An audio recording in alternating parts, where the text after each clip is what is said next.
how did Code Like a Girl come about, and what was the inspiration behind it? I studied computing science at university, and I remember like it was yesterday walking into that class. It was a sea of men, and so I experienced what it was like to be a minority in that class. I graduated with my computer science degree. I worked in the industry for over 8 years as a software engineer, and it was very similar to computing science. It was quite lonely and quite isolating. When I moved to Australia, which was 9 years ago, I had no friends or family here, and I really missed female friendship. I was working with blokes day in and day out, and I was just like lonely. I just wanted to make friends. I made this website, codelikeagirl.com. I posted an event that I was hosting here in Melbourne. 100 women turned up.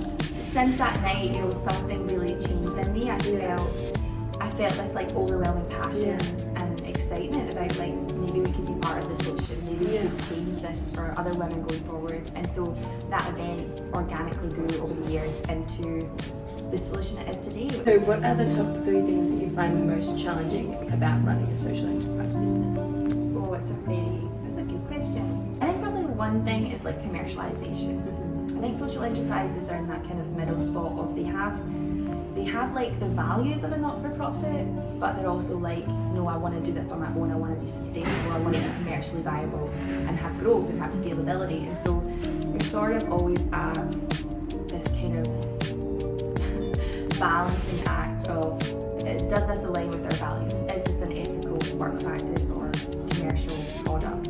Is it resulting in impact? And so you're constantly like examining the work that you do and the products and services and being like, is this establishing impact? It's not just about profit.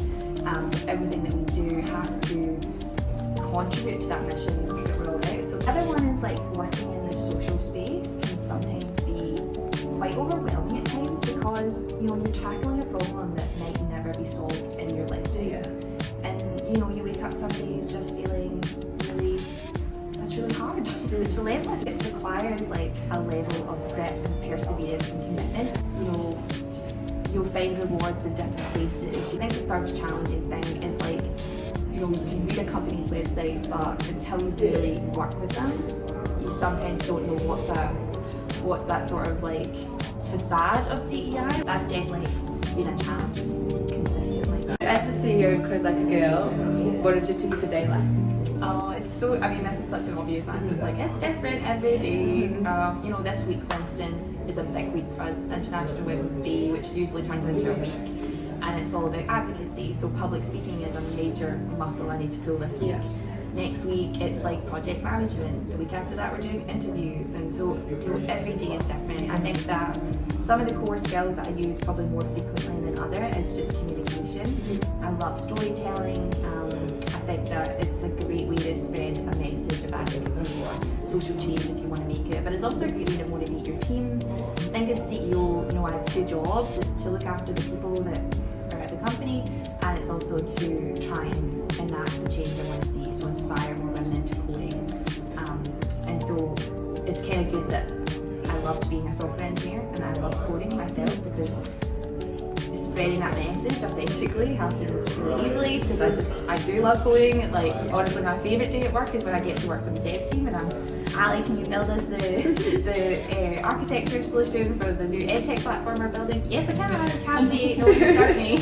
And so, I think the coolest thing about being a founder and a CEO is you kind of get to sort of design your own responsibilities. The hard thing of that though is when you go on that leave, trying to replace yourself is a bit difficult, because I am quite a unique sort of mix of skill set, and that's not really that easy to replicate. How has your experience been working with us at BlueRock? I think it might have been 2017 or 2018 that we started working with BlueRock, and it started off actually a pro bono arrangement, because we were a social enterprise. The company were giving us completely free advisory service quarterly, which was so amazing in those early days. I'm almost like, I'm not embarrassed, because I think like you should never be embarrassed about what you don't know, and I think one of the best lessons I've learned is to have the courage to ask questions.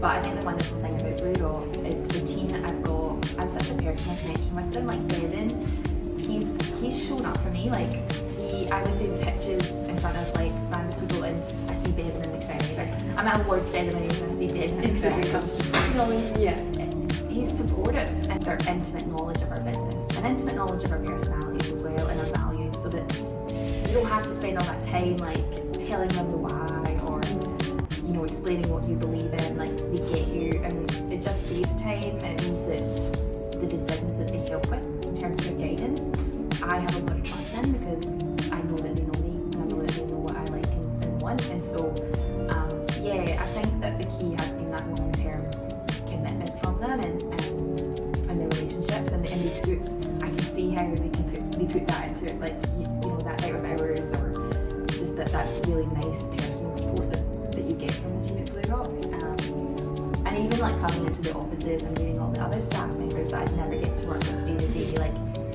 I think it speaks volumes about a company, their leadership, even, you know, all the way down to like the intern.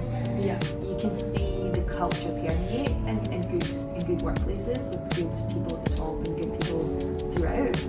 And that's a big thing I'm all about. Like, diverse leadership is the only guarantee that we can have to a diverse workforce. And when I come to BlueRock, I see that, and that's why I partner with them for so long, and that's why I'm still here. I always recommend them to friends as well. Like, they've got to do an Edinburgh room, a Lego room. It's really, and a big horse with a lamp on their head. Sounds like us. So it's fun, and I'm always quite a playful person and relaxed person, and I feel that way when I come into the offices and I can ask like the dumb questions and I don't feel dumb. Like, I think that's what it is. Like, there's such, you know, when it's coming to the very important decisions about your business, you can't hold back and you can't be scared to ask some of these questions, because they're detrimental to the livelihood of your enterprise. So if you can't be comfortable with these people, you're in a bit of trouble.